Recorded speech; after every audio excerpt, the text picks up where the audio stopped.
శృంగగిరి తటి సుప్త భూకోట్య కృష్ణం పారార్థం శ్రం శృతి సతసన సిద్ధ అధ్యాపయంతి చోశిష్టాయాం సృజని గణితం యా పరత్కృత్య భుక్తే గోదా తస్యై నమైతమిదం భూయ ఏవాస్తు భూయః భూతం సరచ్చ మహాదావాయ భట్టనాద శ్రీ భక్తిసార కులశేఖర యోగి వాహన్ భక్తాంగిరేణు పరకాల యతీంద్ర మిశ్రాన్ శ్రీమద్ పరాంకుశ మునిం ప్రణతోస్మి నిత్యం. అడుగు భగవద్ బంధువులారా, అందరికీ ఉదయపూర్వక నమస్కారం. మనం ఓంకారాన్ని ఒకసారి 3 సార్లు చెప్పుకుందాం.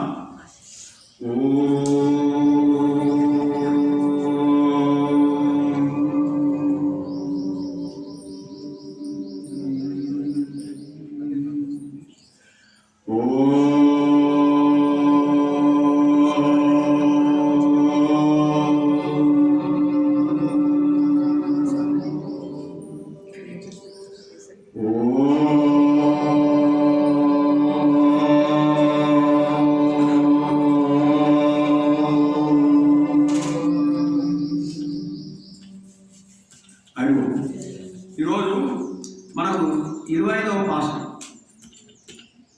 ఇందులో అమ్మవారు మనకు ఏం చెప్తున్నాం? అమ్మవారు ఇందులో మనకు ఏం తెలియజేస్తుంది అంటే 25వ పాఠంలో పరమాత్మ యొక్క జన్మ రహస్యం చెప్తుంది. అంటే ఇప్పుడు గోదాదేవిలో మనం భగవంతుని పొందాలంటే ఒక 4 మార్గాలు ఉన్నాయి కదా.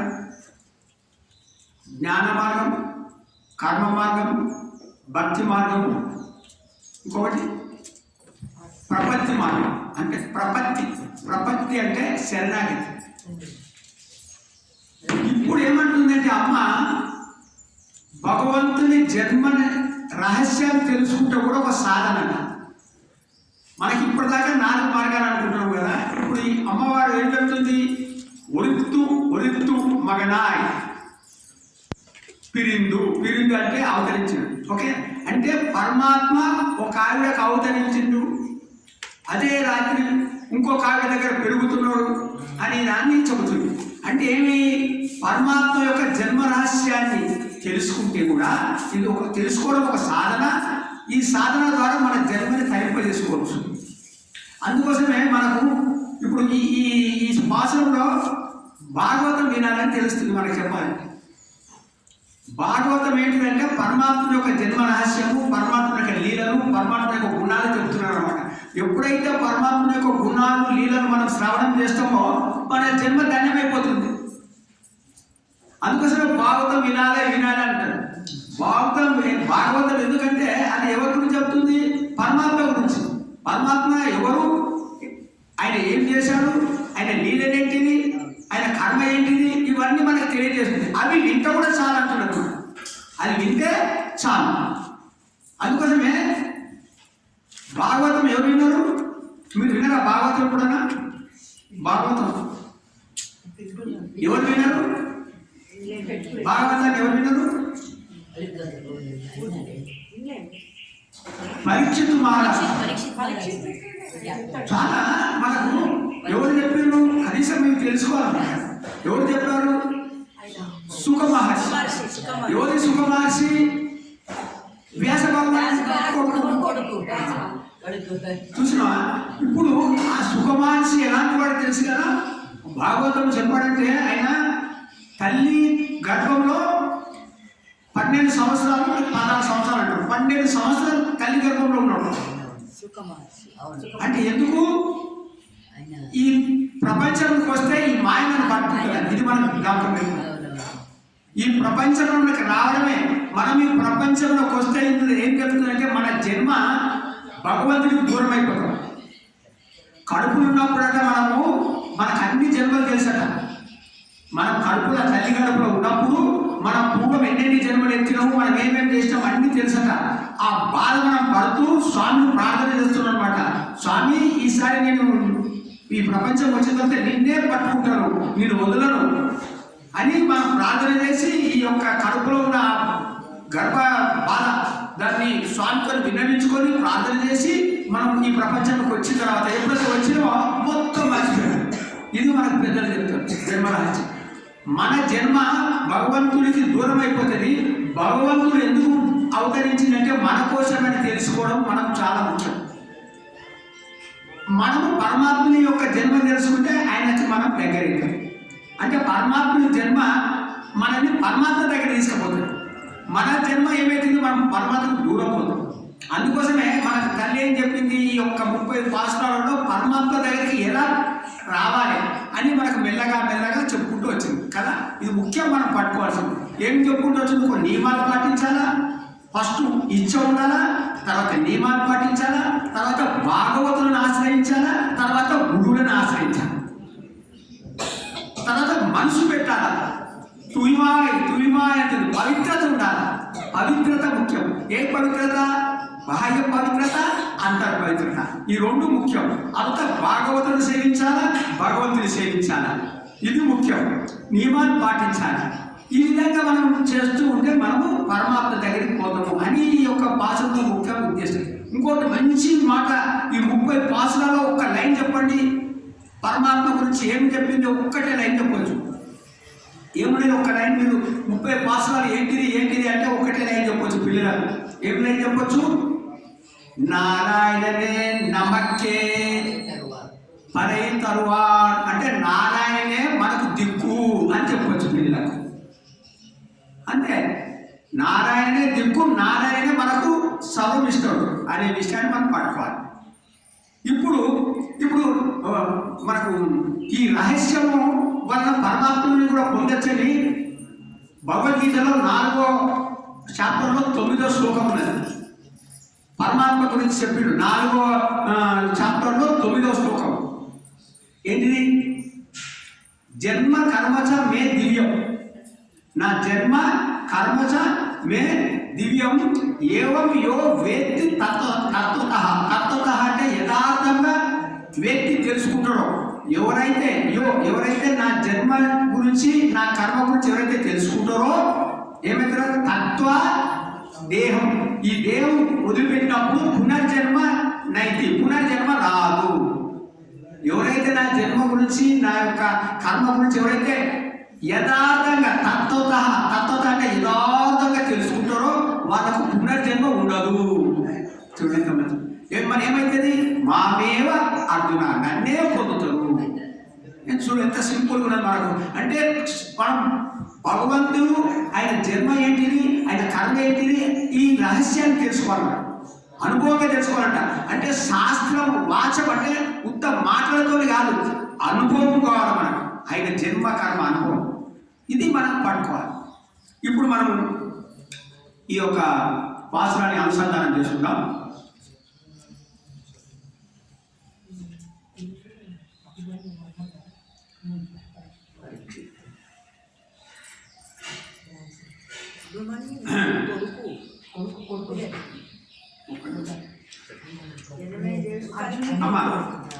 ஒரித்து மகனாய் பிரிந்து ஒரித்து மகனாய் ஒலித்து வளரார் தரிக்கிலாகி இத்தான் ஈவுடு நைந்தா கருந்தை பிள்ளை பித்து கஞ்சன் வயிற்றில் நெருப்பென்ற நின்ற நெடுமாலே உன்னை அரித்தித்து வந்தோம் கரை தருத்தியாக்கில் திருத்தக்க செல்வமும் சேவமும் யாம் பாடி వరుత్తులు తీరిందు మగిలిందేలో రెబ్బావాయ్.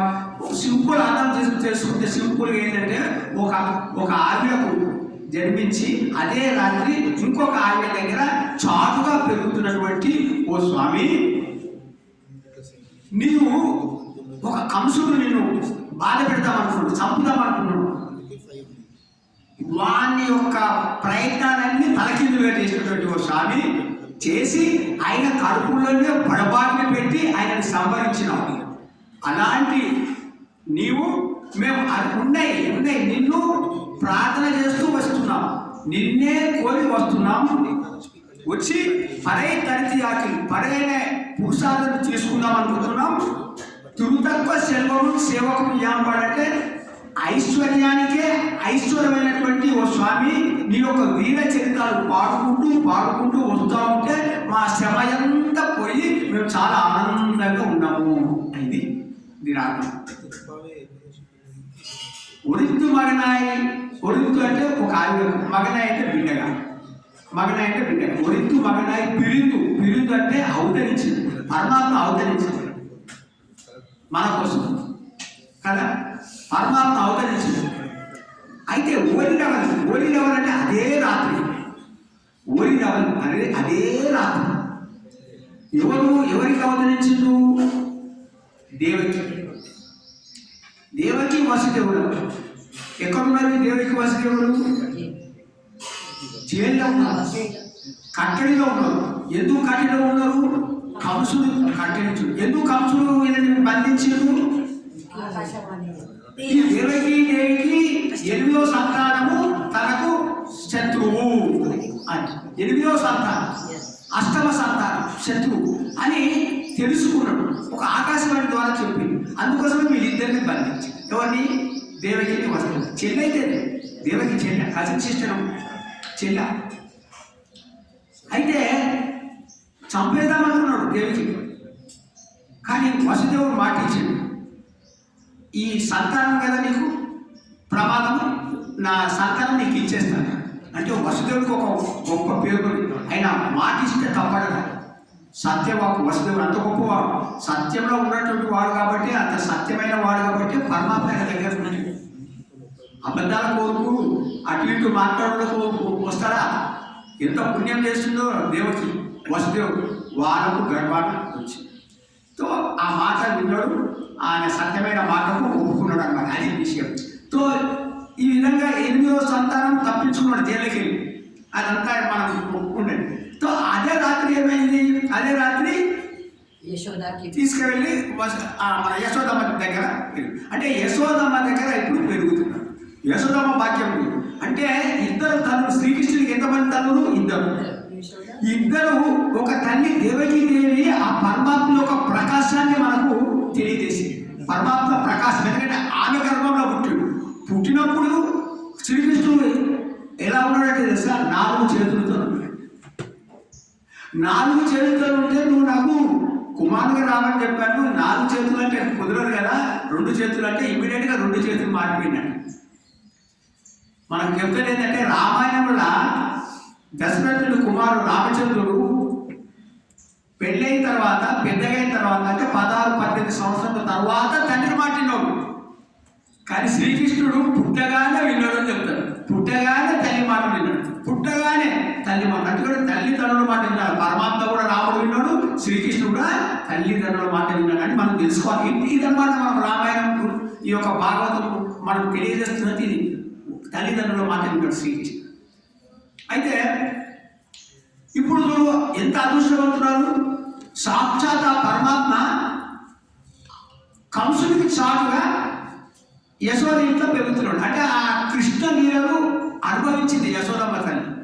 ఎంత గొప్పగా చెప్పుకుంటారంటే ఆ కృష్ణ లీలలు అంత గొప్పగా ఉంటాయి. మనం ఖాళీ ఊహించుకున్నామంటే చిన్నగా ఉన్నప్పటి నుంచి, అంటే ఒక 11 సంవత్సరాల దాకా యశోదమ్మ ఆ పిల్లవాడిని లాలించింది, ఆడించింది, బెదిరించింది, కట్టింది, కొట్టింది పరమాత్మని.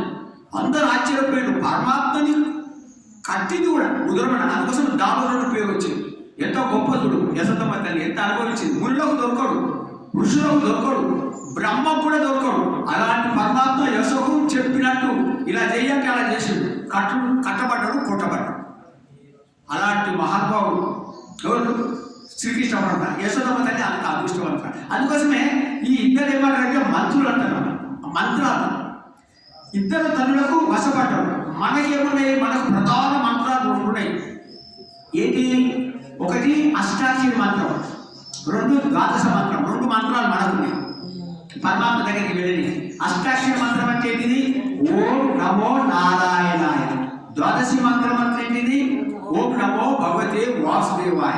ఈ నారాయణ మంత్రానికి ఎవరు ప్రతీక అంటే దేవకీ దేవి. ఈ నారాయణ మంత్రం అంటే ఒక ఆచార్య దగ్గరికి వెళ్ళాలా, ఆచార్యని సేవించాలా, ఆచార్య నుంచి ఆ మంత్రం తీసుకోవాలా, ఆ మంత్రాన్ని చాలా జాగ్రత్తగా అనుష్ఠానం చేస్తే దీనికి ఫలితం వస్తుంది.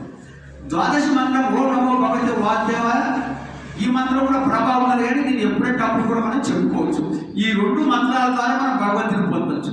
ఈ 2 మంత్రాలు అమ్మకు తల్లులకు ఆధీనం అయిపోయినాయి. పరమాత్మ కూడా మంత్రానికి వశులైపోతాడు. మంత్రానికి పరమాత్మ వశులైపోతాడు. ఏ విధంగా తల్లులకు ఏ విధంగా వశమైపోతుందో పరమాత్మ మంత్రాలు కూడా వశమైపోతాయి. ఇది మనం ఆ తల్లిదండ్రులకు అంత గొప్ప విషయం. ఇప్పుడు ఏమైంది, కంసుని సంహరించడం జరిగింది. ఎట్లా కంసుడు ఏం చేసాడు, ఈ కృష్ణుని చంపాలని నిర్ణయం తీసుకున్నాడు. గూఢచారం వల్ల తెలుసుకున్నాడు ఇక్కడ పెరుగుతుందని తెలుసుకుంటే ఎన్నో ప్రయత్నాలు చేస్తున్నాడు. ఇక్కడ అదే రాసిన అనమాట. ఏం రాసినాడు, తరికి నాగిస్తాను తీరి దగ్గర తానంటే తాను కొన్ని పనులు చేస్తున్నాడు, తర్వాత బాధపడతానని తెలియకుండా ఏం చేసిండు, ఈ శ్రీకృష్ణుని చంపాలని అనేక ప్రయత్నాలు చేస్తున్నాడు. శ్రీకృష్ణుని చంపాలని ప్రయత్నాలు చేస్తున్నాడు. తరికి నాగిస్తాను తీరి దగ్గర చెడు ఆలోచనలు చేస్తున్నాడు. మనసులో కూడా చేస్తున్నాడు, చేతలు కూడా చేస్తున్నాడు, మాటలు కూడా చేస్తున్నాడు. శ్రీకృష్ణుడు చంపాలి ఇంత ప్రయత్నం చేస్తున్నాడు. మనస వాచ కర్మణ 3 రకాలుగా ఎట్లా చంపాలా కృష్ణుడిని. ఇది ఈయన ఆలోచన. ఇంత ఆలోచన ఏం చేసిండు, కరుద్దై పిల్లై పిత్తు కంజన్ అంటే ఆ కంసుని యొక్క ఆలోచనలన్నీ పిల్లై పిత్తు వ్యర్థం చేసేసి ఒక్కటి కూడా సక్సెస్ చేయలేదు. అన్నిటినీ వ్యర్థం చేసేసిండు శ్రీకృష్ణుడు. చేసి ఏం చేసిండు, వైద్యులు నెరుపెండ్రా. వైద్యులు అంటే అతని గర్భంలో, కంసుని గర్భంలోనే నెరుపెండ్రా బడబాగ్ని పెట్టేసి మన ఆ రోజు ఆ గోపికలు వీళ్ళంతా ఏదైతే భయపడుతున్నారో కంసుని భయం, ఆ కంసుని భయాన్ని అందరి నుండి కట్టు నుంచి తీసేసి ఆ భయాన్ని కంసుని కట్టులో పెట్టేసిండు. ఎవరు, శ్రీకృష్ణ పరమాత్మ. అది బడబాగ్ని. నెరుపెండ్ర నిన్న ఆ బడబాగ్ని ఏం చేసింది, కంసుని సంబంధించింది. నెడుమాలే అంటే ఎవరైతే ఆశ్రయిస్తారో వారి ఎందుకు చాలా వ్యామోహం ఉంటుందంట. అందుకోసం నెడుమాలే ఆశ్రిత వ్యామోహుడైన వాడా, ఆశ్రిత ఎందుకు వ్యామోహం అంటే నావాడు నా దగ్గర వచ్చింది, నావాడు ఎట్లా కాపాడాలి వస్తే చాలా మనకు అంత వ్యామోహం. అందుకోసమే నెడుమాలే అన్నది. అయితే ఉన్నయి అరితెత్తు వందం, ఉన్నయి ఇక్కడ పట్టుకోవాలి. ఉన్నయి నిన్ను కోరి వచ్చినాం మాట చూడండి, నిన్ను కోరి వచ్చినాము, నీ నుండి కోరి వచ్చినాము. భేదం ఉన్నదా లేదు, నిన్నే కోరి వచ్చినాము, నీ నుండి కోరుతూ వచ్చినాము. అంటే ఏమి, నిన్నే అంటే స్వామి నిన్నే కోరుతున్నాము, నీ నుండి కోరటం లేదు. నీ నుండి కోరడం అంటే ఏంటిది, నువ్వు నాకు అది, నాకు ప్రమోషన్ కావాలా, నాకు పిల్లలు కావాలా, లేకపోతే నాకు మంచి ఆస్తి కావాలా, నాకు ఆరోగ్యం కావాలని ఆయన నుంచి కోరడం. అది కానీ ఏమంటే ఉన్నాయి అరితిత్తు వందం, నిన్నే కోరుతూ మేము వస్తున్నాం స్వామి. ఇది మనం పట్టుకోవాలి. మనం స్వామి దగ్గర పోయి గోదావరి అదే మనకు తెలుస్తుంది. ఒక పట్టికి ఇచ్చి నాకు ఇది కావాలా అది కావాలని కాదు, ఆయన నుంచి మనకు వద్దు, ఆయననే కావాలి. ఐశ్వర్యవంతుడు కదా, ఆయనను కోరుకుంటే సర్వం వచ్చేస్తుంది. అది అమ్మవారు. నిన్నే ఉన్నే అరితిత్తు వందం పరే తరిచి పరే ఈ పురుషార్థము మేము కోరుతూ వచ్చినాం నిజమే. అయితే మేము కోరినంత మాత్రం నువ్వు ఇస్తావా? మనకి ఎన్నో కోరికలు ఉన్నాయి, నెరవేరుతుందా? ఆయన ఇయ్యాలా, మనం కోరలేము. తిరుతక్క శిల్పము సేవ. తిరుతక్క అంటే లక్ష్మీదేవి కూడా ఆలోచన పరమాత్మ యొక్క ఐశ్వర్యాన్ని కోరుతుందంట. తిరుతక్క శిల్పం అంటే సంపద. తిరుతక్క అంటే లక్ష్మీదేవి కూడా కోరే సంపద ఉన్నటువంటి ఓ స్వామి, నిన్ను సేవకం నీ యొక్క వీర చరిత్రను యాంబాడి మేము పాడుతూ వస్తున్నాం స్వామి. నీ యొక్క వీర చరిత్రను, నీ ఐశ్వర్యం యొక్క గొప్పతనం మేము ఉదయమే లేచి ప్రాతకాలం లేచి పాడుతూ వస్తున్నాం. ఈ పాడడం వల్ల మాకు ఏమవుతుందంటే వరుత్వం తీరింది, మా శ్రమ అంతా పోతుంది. ఇది మనకు కావాలి. ఉదయమే వచ్చి మనం పాడుతూ ఉంటే మన శ్రమ అంతా పోయి మనకు సంతోషం కలుగుతున్నది. ఇది అమ్మవారు చెప్తున్నది. అంటే మనకు ఎంత ఇష్టం ఉన్నదన్నమాట. ఎంత ఇష్టంతో ఇప్పుడు మనం ఈ 30 దినాలు ఇది ఒక అని చేస్తున్నాం అనుకో, అయిపోయింది మనకు. ఇది పాడుతున్నాము, అబ్బా శ్రీకృష్ణుడు లీలలు పాడుతున్నామని మనసులో ఉప్పొంగి మనం ఇప్పుడు ఉదయం చేస్తున్న ఈ శ్రమను కూడా మర్చిపోయి ఎంతో సంతోషము అబ్బా అనుకోవాలన్నమాట. అంటే ఒక పార్టీకి పోతే మనం ఎంత సంతోషం అనిపిస్తుందో ఈ ఉదయం మనం చేస్తుంటే ఈ శ్రమ ఉన్నది కానీ చాలా సంతోషం కలగాలి. ఇది అమ్మవారు చెప్తుంది. వరుతులు తీరిండు మగిలి తేలో చెప్పాలి. చాలా సంతోషం పడుతున్నాం స్వామి, ఈ యొక్క పాటలు పాడుకుంటూ ఇవన్నీ చేస్తున్నాం కాబట్టి మేము చాలా సంతోషంగా. ఎవరి పాటలు? స్వామివారి పాటలు. ఇవి పాట. ఇవి పోవాలంటే మనకు కొన్ని గుణాలు ఉండాలి. ఏం కావాలంటే భగవంతుని గుణాలనే పాడాలా, భగవంతుని అనుభవించాలా, భగవంతుని ఆశ్రయించాలా, భగవంతునికి భక్తునికి సేవ చేయాలి. ఈ 4 చేస్తే మనకు శ్రమ ఏమి ఉండదు అని చెప్తున్నది అమ్మవారు. హరే నమః, హరే నమః, హరే నమః.